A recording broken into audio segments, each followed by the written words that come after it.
Okay, so one of the first part that I spoke about earlier is how we can help ourselves. And self-help is extremely important because sometimes we're in a crisis and we think that the government should help us, family should help us, and we tend to lament about various entities and persons assisting us, but sometimes there are things that we can do to take ourselves out of a financial bind. And outside of even COVID-19, it's a principle that stands true, and it has to deal with how financially savvy you are as an individual. Now, I saw this article. It was written by it's a Canadian article written by Scott Hanna, and I found something very informative that I would like to share with you. One of the ways that he proposed that you can help yourself is to build an emergency budget.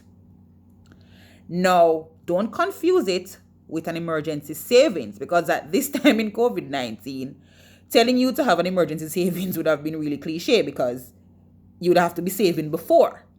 Now, what Hannah said about the emergency budget, he said that you should create an emergency budget based on your reduced level of income.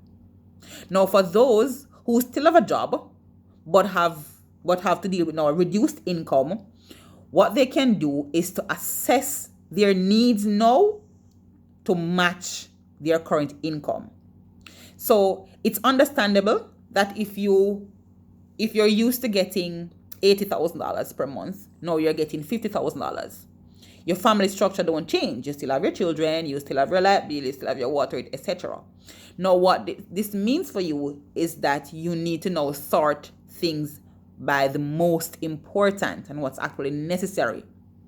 Start with your most important expenses. And this would include housing, medical costs, food, and transportation. And what you should keep in mind too is that the fact that most persons are home now, children are home, parents are home, the food bill is going to increase, right? So that's a real issue. That's a real and live issue. But what Hannah said is that there are some expenses in COVID-19 that luckily will be reduced automatically. For example, he mentioned income relating to entertainment, because if we are really following the instructions of the government with social distancing, we shouldn't be going anywhere for entertainment right now. So you have entertainment, recreation. Well, all daycares are closed, so daycare fees will be out. Eating out is also out of it, and so on and so forth.